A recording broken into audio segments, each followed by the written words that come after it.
नमस्कार दर्शकबिंदु प्रत्येकटी स्कूले द्वितीय सामेटिव मूल्यायन निये एक जटिलता तैरी हयेछे एबं एई द्वितीय सामेटिवेर जे मूल्यायन सेई संक्रांत एकटी गुरुत्वपूर्ण आपडेट आमि आपनादेर संगे शेयर करछि।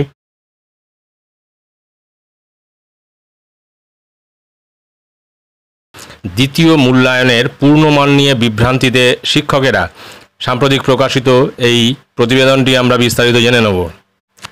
राज्येर स्कूलगुलिते पंचम श्रेणी थेके अष्टम श्रेणीर पड़ुआदेर सार्बिक रिपोर्ट कार्डे द्वितीय पर्यायक्रमिक मूल्यायन 50 नम्बरेर नेওয়ার कथा बला हयेछिलो। तबे मध्यशिक्षा पर्षद जानिয়েছে द्वितीय पर्यायक्रमिक मूल्यायन 30 नम्बरेर हबे। पर्षद सभापति रामानुज गंगोपाध्याय बोलेन पर्यायक्रमिक मूल्यायनेर नम्बरेर विभाजन हलिस्टिक रिपोर्ट कार्डे 50 नम्बर बला हलेও এই নম্বর পরিবর্তন নিয়ে কোনো নির্দেশিকা মধ্যশিক্ষা পর্ষদ জারি করেনি, যার অর্থ দ্বিতীয় পর্যায়ক্রমিক মূল্যায়ন 30 নম্বরই হবে।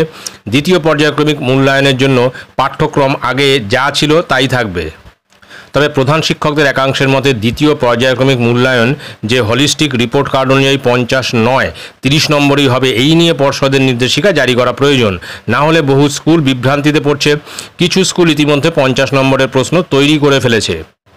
শিক্ষা দপ্তর অষ্টম শ্রেণী পর্যন্ত নতুন হলিস্টিক রিপোর্ট কার্ড তৈরি করছে, তাতে পড়ুয়ার শুধু বিষয়ভিত্তিক নম্বরই নয় তার সার্বিক উন্নয়ন কেমন হচ্ছে তার মূল্যায়নও থাকবে। সেখানে প্রথম পর্যায়ক্রমিক মূল্যায়নের মোট নম্বর 30, দ্বিতীয় পর্যায়ক্রমিক মূল্যায়নে 50, তৃতীয় বা চূড়ান্ত পর্যায়ক্রমিক মূল্যায়নে 70 নম্বর ধরা হয়েছে। এই কার্ড প্রকাশ হওয়ার আগেই প্রথম পর্যায়ক্রমিক মূল্যায়ন হয়ে গেছিল, তার অবশ্য মোট নম্বর ছিল 15। Collegium of headmasters and assistant headmistress এর সম্পাদক সৌদীপ্ত দাস বলেন যে প্রথম পর্যায়ক্রমিক মূল্যায়নে কিছু স্কুল পড়ুয়ার প্রথম সার্বিক মূল্যায়নে 15 নম্বরের যত পেয়েছিল তার দ্বিগুণ করে হিসেব করেছিল, তাতে পূর্ণমান 30-এর মধ্যের নম্বর পাওয়া গেছিল। কিন্তু এভাবে দ্বিগুণ করলে পড়ুয়াদের মূল্যায়ন যথাযথ হবে না বলেই মনে করছেন অনেকে।